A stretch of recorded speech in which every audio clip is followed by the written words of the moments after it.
Hi, I am doctor Aditya Sethi. I am a paediatric ophthalmologist, मतलब बच्चों की आंख का स्पेशलिस्ट हूँ और स्क्विंट स्पेशलिस्ट हूँ।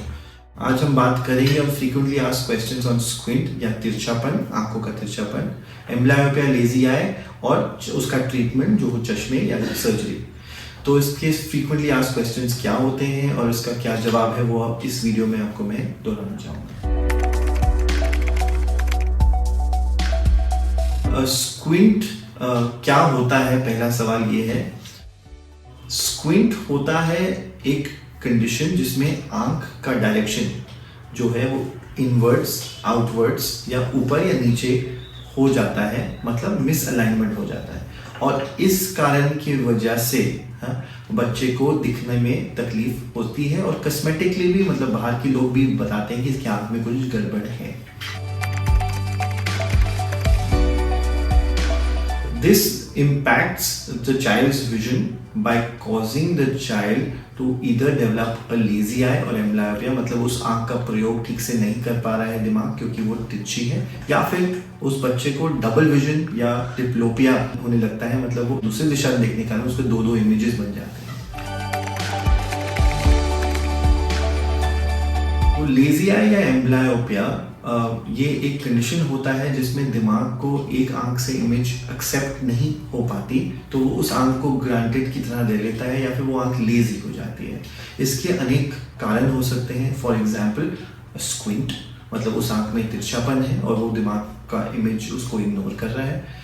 दूसरा हाई चश्मे का नंबर, या तो हाई प्लस या हाई माइनस या हाई सिलेंड्रिकल नंबर, कि एक आंख में सिलेंडर हो या नंबर हो और दूसरे आंख में ना हो, तो उसके कारण दिमाग को एक आंख पसंद हो जाती है।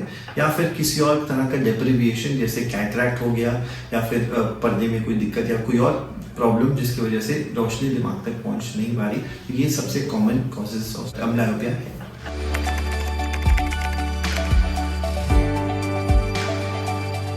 तो चश्मे जो होते हैं, ग्लासेस जो होते हैं, they are very important first step in treating all these conditions, because amblyopia में क्या होता है या स्क्विंट में क्या होता है, अक्सर सिर्फ चश्मा पहनने से ही 80 से 100% स्क्विंट जो है वो करेक्ट हो जाता है। इसको बोलते हैं अकोमोडेटिव इज़ोट्रोपिया या divergent squint.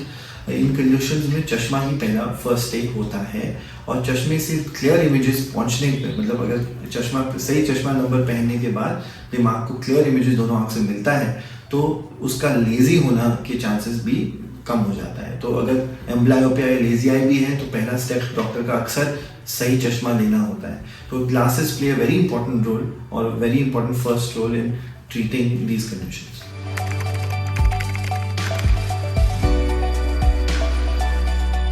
So as parents or as a parent myself, it's very important to note कि बच्चा कितने पास किताब के पास जाता है, कितने पास टीवी के पास जाता है देखने के लिए। ये सब एक इंडिकेटर हो सकता है कि हाँ, मेरे बच्चों की आंख में थोड़ी वीकनेस है।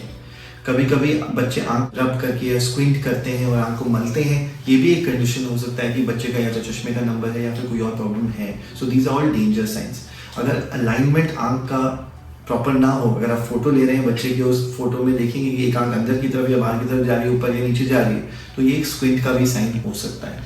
अक्सर एम्ब्लायोपिया या लेजी आई में बच्चा कोई कंप्लेन नहीं करता और सब कुछ ठीक रहता है, तो इसलिए रेगुलर चेकअप भी बहुत इंपॉर्टेंट है इन नाजुक उम्रों में।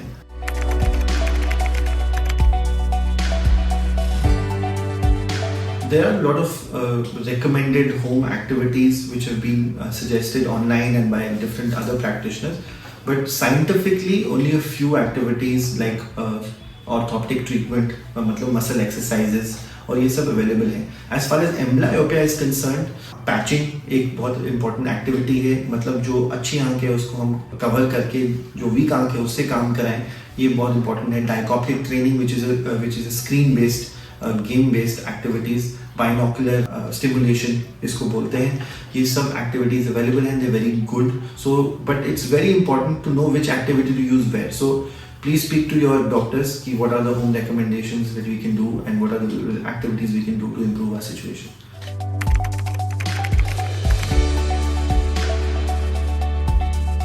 सर्जरी एक सेकेंड स्टेप होता है। अगर चश्मे के बाद हमारा इम्प्रूवमेंट सिर्फ 80% हो या बिल्कुल ना हो या थोड़ा हो, तो बाकी रिकवरी के लिए बहुत इंपॉर्टेंट है सही समय पे सही तरह से सर्जरी करना, जो स्क्विंट करेक्शन बोलते हैं।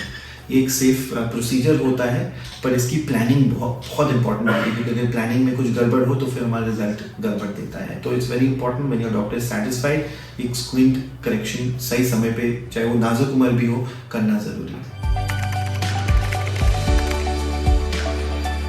अगर हम स्क्विंट करेक्शन या एम्ब्लायोपिया थेरेपी या कुछ भी करें तो recovery as early as 2 months from this procedure.